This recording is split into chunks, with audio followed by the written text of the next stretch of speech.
psychologist aiming to make your life just a bit more manageable. Remember, the tools and the tidbits that you pick up on this channel are purely educational. They can't replace therapy, but with some practice, they can help you along in your daily life. So let's get started. Today, we're going to be talking about the 2 questions that could save your relationships. 2 questions that you can ask yourself to self-reflect that are actually productive and can move you forward to a healthier place. In your romantic relationships, in your friendships, I mean all kinds of different relationships that we have in our lives. The one time we've talked about relationships before specifically has been about love languages and how to understand what you need and understand what it is that you give in terms of love languages. That's a video that I'll link at the end that would be important to watch as well. But today, the 2 questions that I want to focus on are very simple, but will take a little bit of digging around in your brain.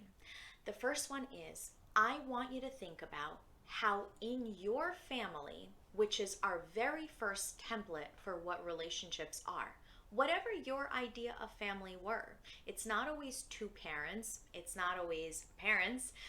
Sometimes it's biological, sometimes not. Sometimes it's aunts and uncles or friends. Whatever your first template was of family.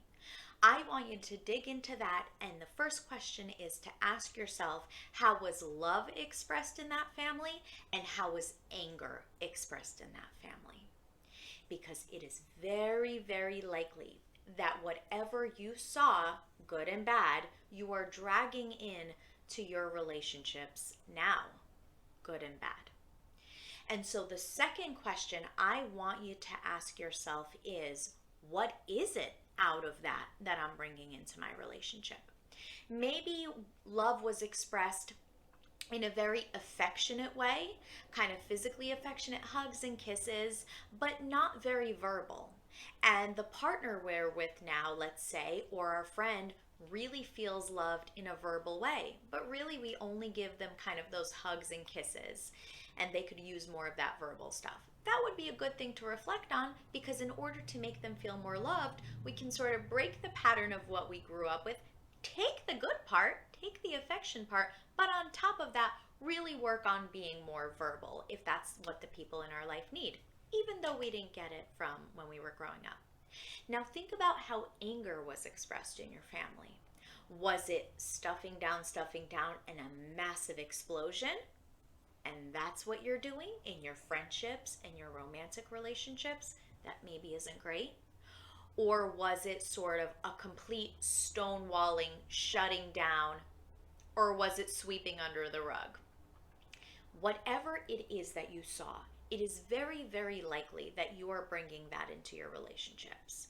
Now, we don't have to scrap everything that we've learned with how we grew up, because there are, I'm sure, are really good parts about how love was expressed and how anger was expressed even, that you can sort of cherry pick and bring very intentionally or leave in your relationships. But I want you to take a look at, in terms of love, what else it is that we didn't learn growing up that our partners or friends might be needing. And on the anger part, I want you to take a look at, am I repeating the same cycle that I hated and made me walk on eggshells or be tense in my own home? Am I now bringing that into the home that I've created with my partner, or am I now bringing that into my friendships and making my friends feel that way? Okay? So the 2 questions are, how was love expressed when we were growing up? How was anger expressed? Really think about it. And then the second question is, what am I bringing of that into my relationship? What's good that I want to keep? And what is it that I need to reevaluate that I'm bringing because it is not functioning well? It's not going over well with my friends. It's not going over well with my partner, just as much, like I said, as I hated it when I saw it growing up. But unfortunately, we're creatures of habit. We're creatures of familiarity. So even if we hated something growing up, it's very likely that we're still sort of unintentionally bringing it into our new relationships that we've chosen, right, in our life. So those are the 2 questions. Think about it.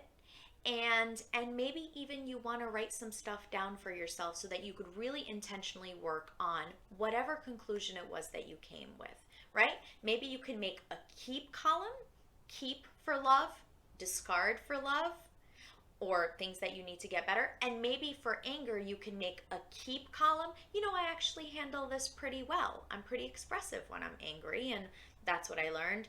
And then make a discard, this does not function well for me about anger column. And you don't have to do it all at once, but maybe you can take a look at it and see what actually you would like to work on. Okay? Those are the 2 questions. Give it a think, write some stuff down, and then try to practice it. Like I always say, watching the video is not going to implement any changes in your life, but taking what we talk about and putting it into practice, maybe writing some things down, maybe changing 1 or 2 things and working on that for several weeks, maybe that can bring real change to your life overall. There's a lot of videos, there's a lot of things to practice. Pick a couple of things that you want to practice and really hone in and work on them, because it could really, really put you in another place, in a place that you would rather be in your life, whether it's in your relationships like we're talking about, or whether it's just for your own growth. Okay? I post videos every Tuesday and Friday, and in the next video, we're going to be talking about parents. I'm going to be talking to the parents specifically about how to make your child do what you need your child to do, right? Because it's not like parents say something to a child and they're like, okay, mommy, okay, daddy. No, a lot of times there's resistance, there's defiance, there's fights. I'm going to basically talk about kind of a trick or a hack that's very easy that you can use to get kids to go along with what it is that you need them to do, whether it's in the home or in public. Okay? You got this. See you next time.